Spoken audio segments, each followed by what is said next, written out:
Thank you, Baba. My name is Brother Heru. My title is Baba Heru, Tehuti Mesh. I'm with the African International Rites of Passage Universal Collective.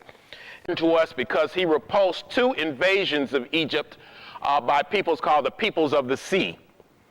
Now this is the lid of the coffin. Let me show you what's inside his tomb. A house where these black women live. This was a Saturday morning, it was raining, so the little boy got in the vehicle, the SUV with us, and we drove a long time, and finally the driver and the little kid got out and knocked on this house. And they told me to stay in the car. They didn't have to tell me twice.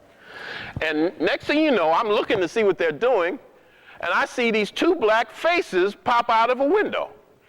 And they looked at me like an extraterrestrial had landed. And I waved at them, and they waved at me, and they started to smile and rub their eyes as if, could that be a black person? And so the guy came back, and he says, they said, you can come in if you want to. I couldn't wait to get out of the car. So I went in, went to the door, took off my shoes, and I spent half a day with these sisters. I asked them all kind of stuff. They said they had never met an African American before. And so this is not her house, this is one of them. I said, wait a minute, I'll be right back. And she left me and the guide with her granddaughter and with her daughter and great-granddaughter. That's how much confidence she seemed to have in me. And said, I'll be right back. And so I talked to the young sister. They served us tea and coffee.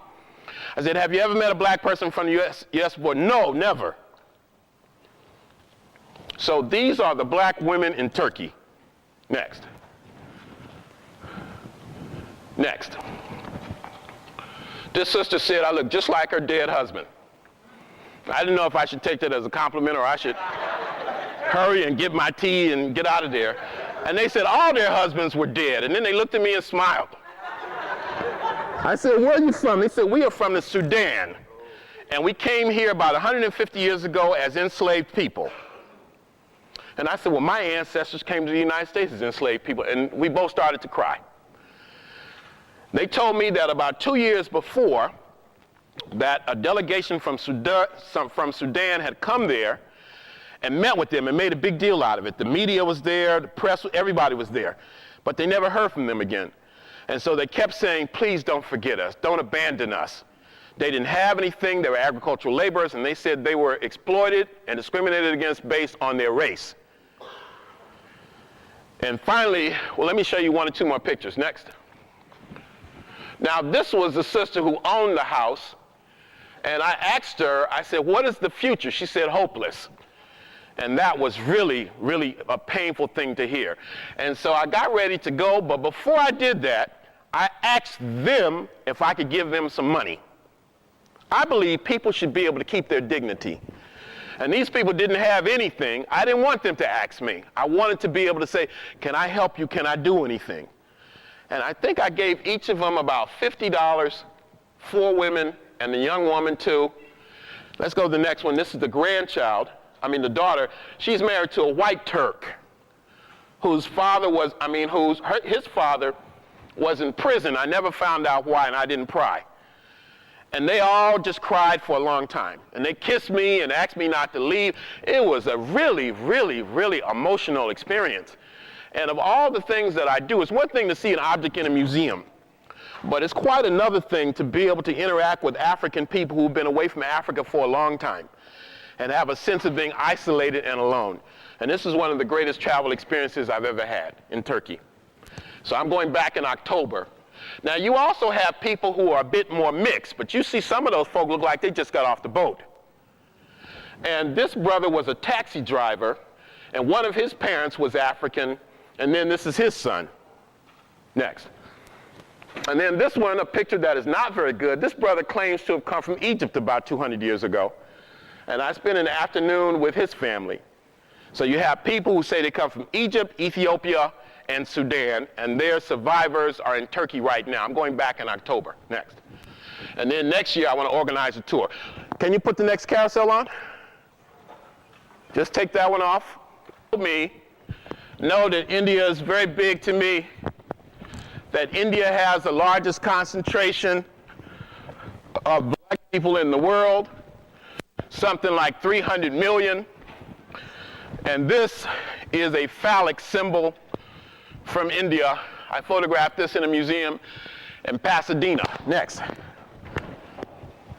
Focus it. Now this is a nice picture right here.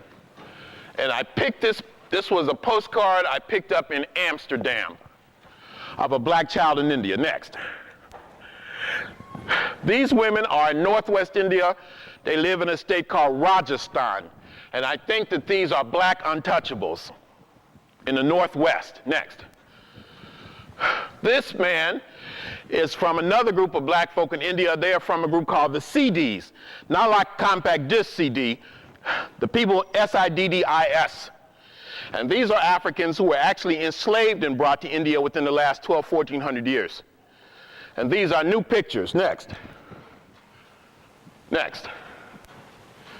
These are the CDs of India who say they remember Africa and have kept the tradition of Africa alive. They speak African languages, and it has been said they are the best singers and dancers and drummers in India. Surprise, surprise. Next. Now, this is an interesting one. This is from Sri Lanka, and these are people who were affected by the tsunami. A lot of folk are not aware that of the 300,000 or so people who died, I would say 2/3 of them were black people. These are tea pickers. They live in Sri Lanka. This place used to be called Ceylon, and they come from South India, and they pick tea. Next, let me show you a close-up. You can see. Next. From Bangladesh. Next. And this is a black woman from a place called the Andaman Islands. The Andaman Islands is a remote archipelago in the Indian Ocean in the Bay of Bengal. These are little black people like this with big behinds and happy to be nappy hair.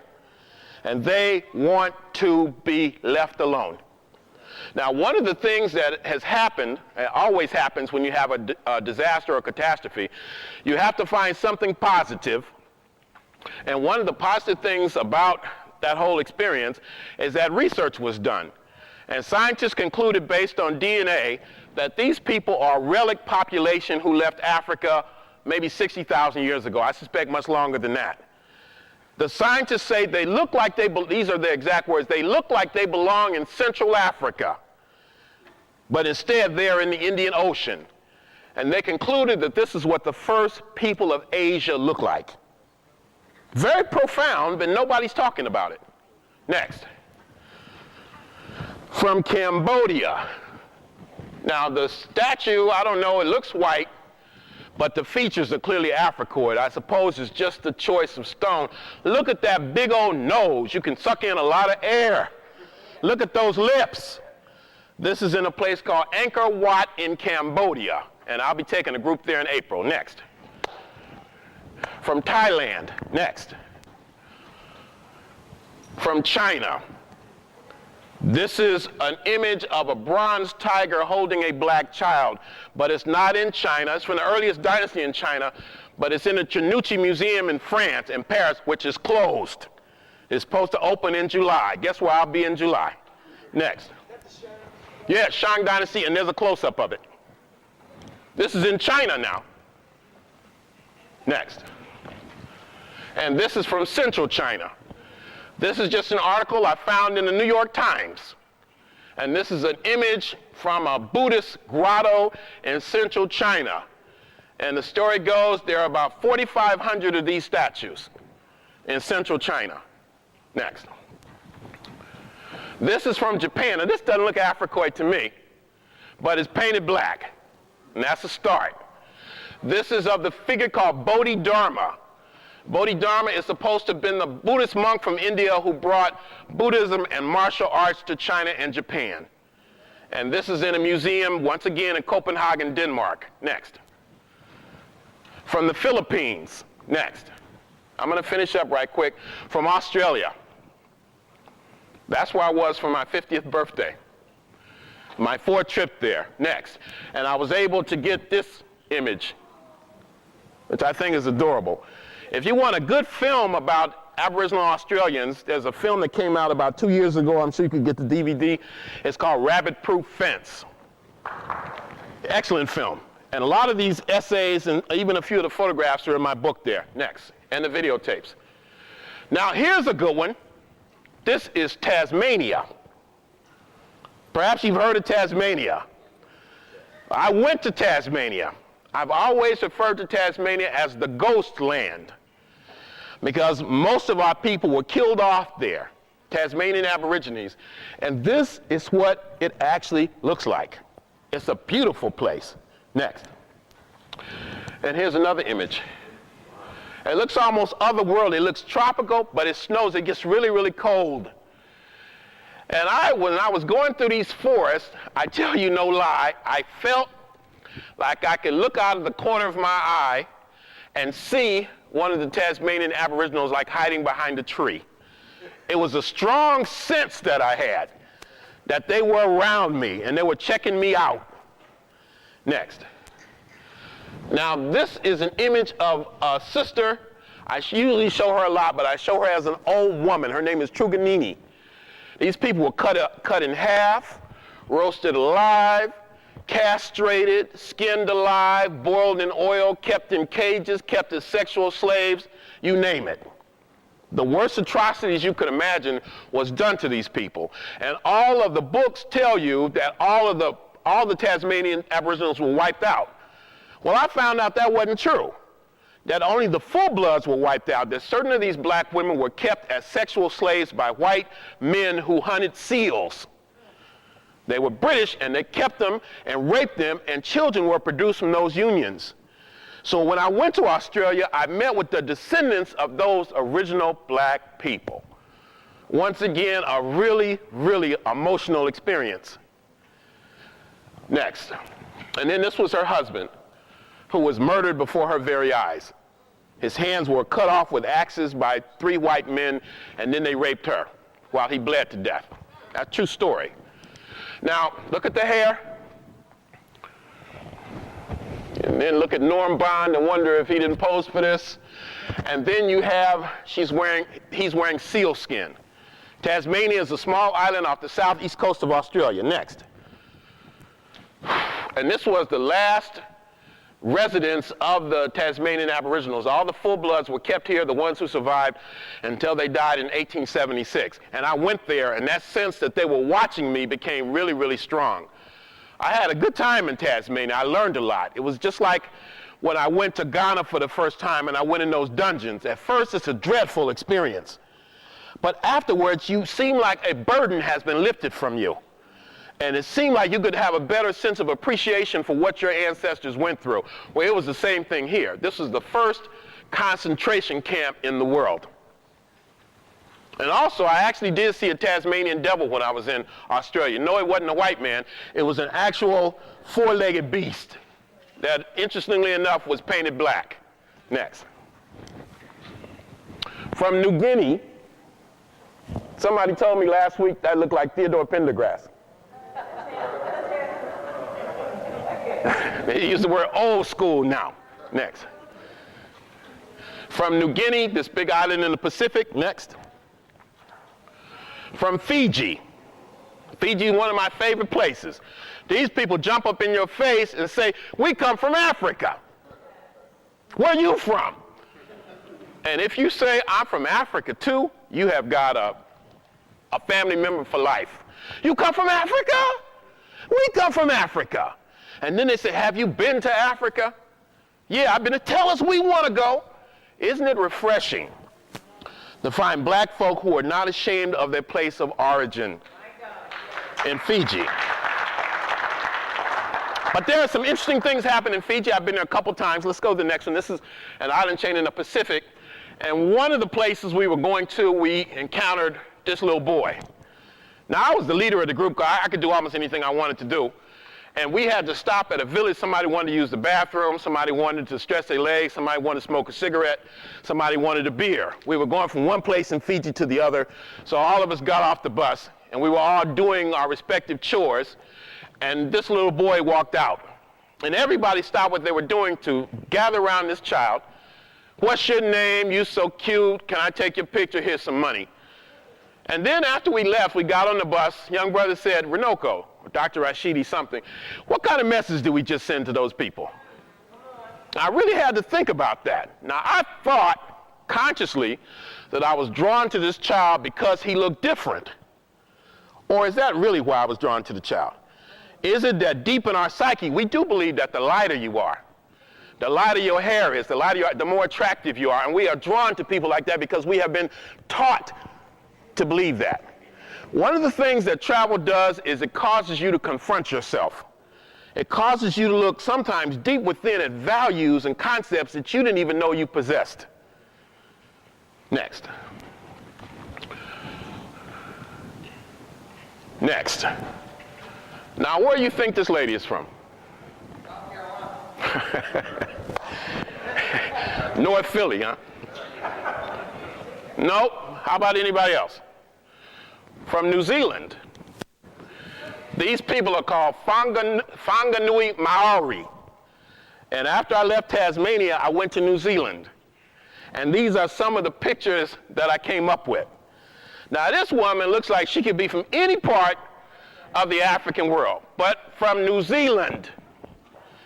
And they are the Maori who live on the northern island on the other side of Auckland. Let me show you another one even better than that. Next. How about that? From New Zealand. You know what she reminds me of? Native Americans. So aren't these fantastic photographs? They say seeing is believing, and a picture's worth 1,000 words. Next. From Hawaii. Now, the people of New Zealand, the Maori, claim that they come from a place called Hawaiika. And they see themselves as Polynesian people. And this is a little girl from Hawaii. And I bought a book as I was leaving Hawaii in November. I spoke at a conference there. And it's from the cover of a book called And Then There Were None. Because most of the original Hawaiians have been killed too. Next. From Europe, Brother Gary, this is in the National History Museum in Vienna, Austria. This is probably the oldest figurine in Europe. And you just look at the hair, and we can turn it around, you can see the hips. Black people are the aboriginal people of the planet, including Europe. Let's go to the next one. This one I saw in a museum in France. It's about half the size of your index finger. It's made of ivory. Look at the hair from ancient Europe. Next. This is an interesting one. This is the Rock of Gibraltar. And this is what separates Europe from Africa. And this is named after an African named Tariq, who was the head of the Moorish army, and that's where they stopped on the way to their invasion of Spain in 711 AD. I think it was called the Pillars of Hercules before then, and now it is called the Rock of Tariq, or the Rock of Gibraltar. Next. And these are the Moors. I don't know if I was here when Brother Norm and the Mata folks brought me here the last time. I don't know if I showed this slide. But anyway, it's okay to show it one more time. These are Moors in France. The Moors introduced, to my understanding, algebra, apples and oranges, and the concept of hygiene into Europe. White people at that time in Spain, white Spanish Christians, seemed to believe that it was a sin to take a bath, that bathing was a form of vanity. And some of these folk prided themselves that they never bathed in their entire lives. Okay. So it would not be inaccurate to say that Africans taught white people to take a bath. Whether they did a good job or not, I don't know. Next. And this is a Moor in Prague in the Czech Republic from the 17th century. The word Moor means black. And the Moors are described as black as pitch, black as a raven, black as a crow, black as ink, nothing white about them but their teeth. And after Spain and Portugal, they dispersed over much of Europe, and some people say, and I'm sure they're correct, that many of them even came to America before Columbus. Now, this is from a book that I purchased in Prague in the Czech Republic. I went to Austria, and I had a free day. I could either go to Hungary or the Czech Republic. And I went to the Czech Republic, I went to Prague, and I didn't like it. First of all, it wasn't a place for an African to be. I think it was Muda Baruka said, it's not good to stay in a white man's country too long. It was a white country. Few Senegalese there trying to make a living, but it was not a comfortable place. People were not friendly. Now, in order to get there, you had to exchange a little money, $20, $25, and I had this money in my pocket, and I couldn't find anything to spend it on, so I bought a little book. And there were 6 people who left Vienna and went on this trip. I was the only brother. And there was a little Jewish lady in the car who never stopped talking, going or coming. When I put my headphones on, she was still talking. I could see her lips moving like that. So she said, "What do you got there?" And I said, "Well, I bought this book." "What kind of book?"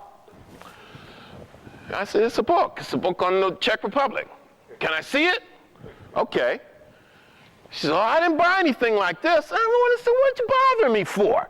But I'm trying not to be nasty. And so I said, "Would you like to buy the book?" I don't really want it, but I didn't want to just have this Czech krona. I said, "Okay." So we worked out a price. And so she's getting ready to put the book in her bag, in her purse. I said, "But before you do it, let me just thumb through it." And I found this photograph and another one. And I said, "Well, I'm sorry, but I can't sell you this book." And this is a Moor in chains in the Czech Republic in the 17th century. Next.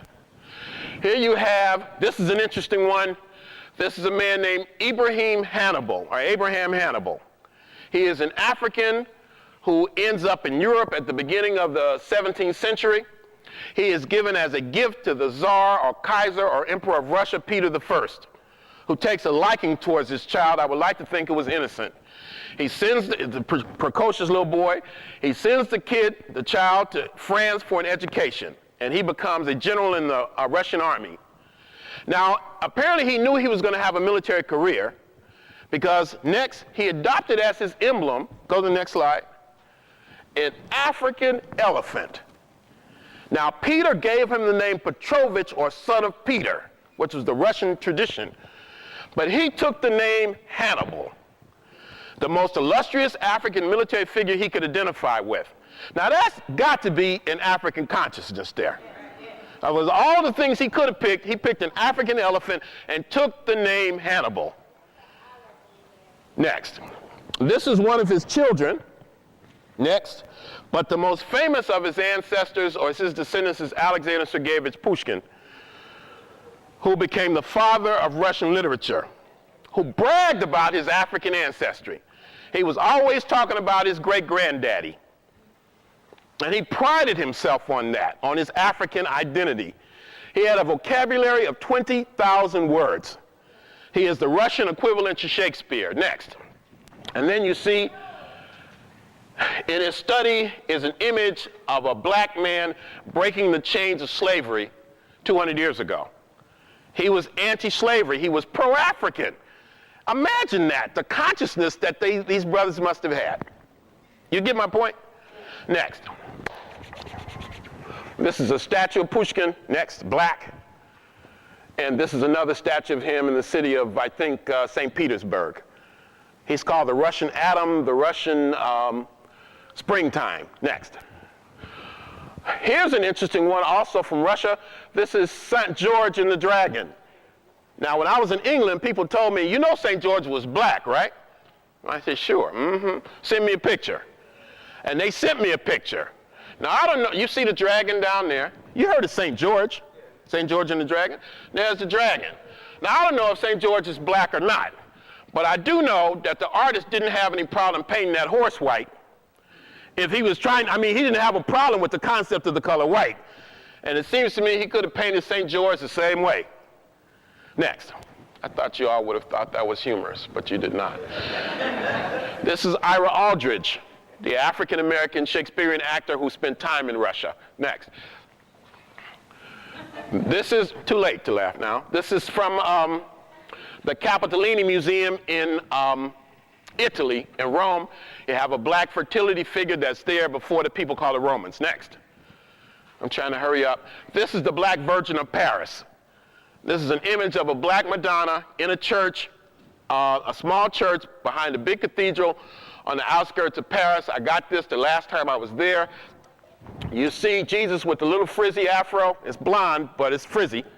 And what she's holding is the national symbol of France. This is called the Black Virgin of Paris, and it's the most important of the Madonna figures in France, at least in Paris. Next. This is another image in that book that the Jewish lady in the Czech Republic wanted to buy. And this is another black Madonna. Next. This is a cameo. I got this one in Austria. Next. This is an image of one of the three wise men.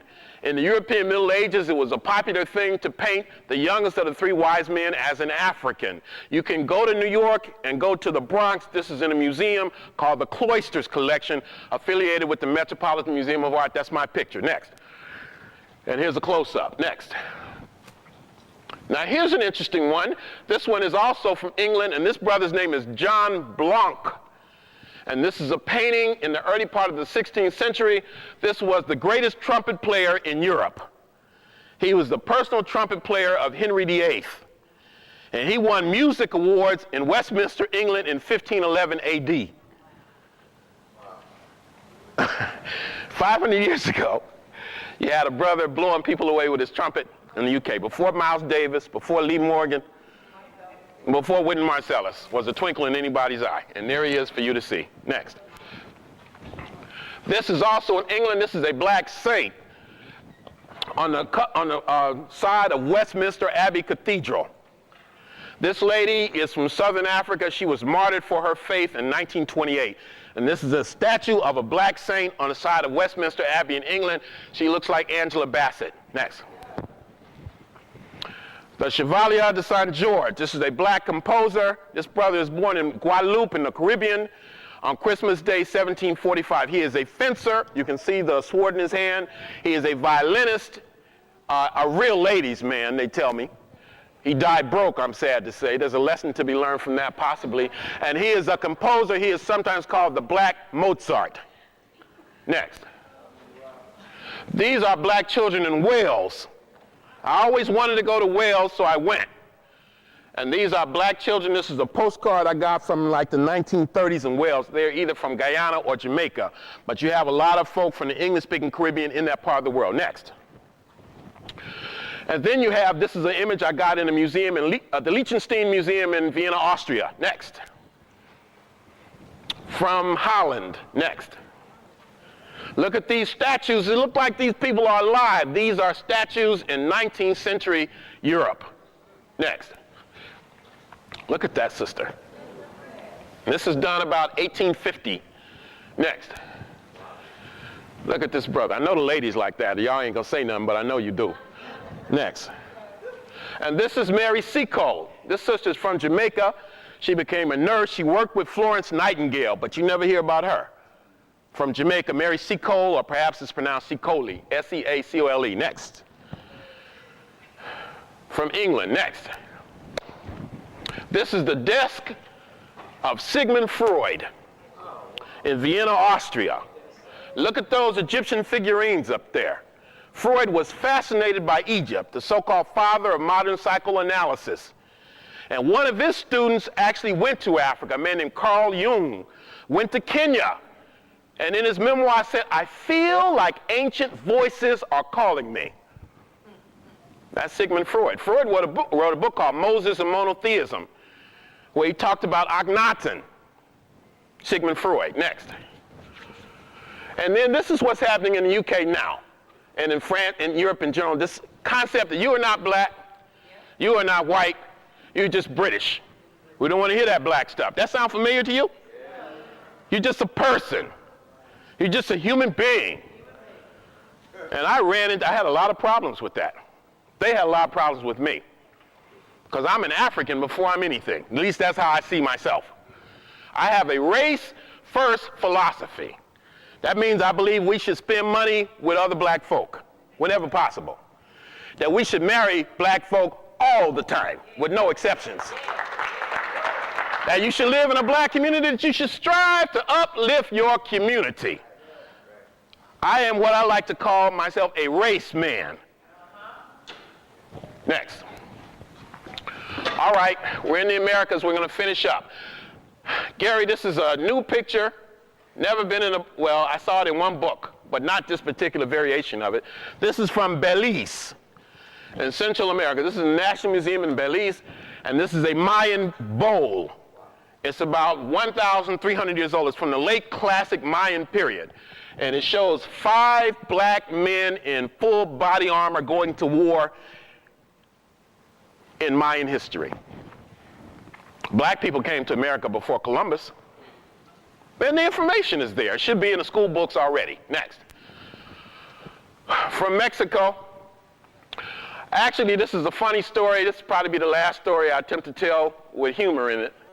And what happened here, I got this in a museum in Orange County, outside of LA, the Bowers Museum.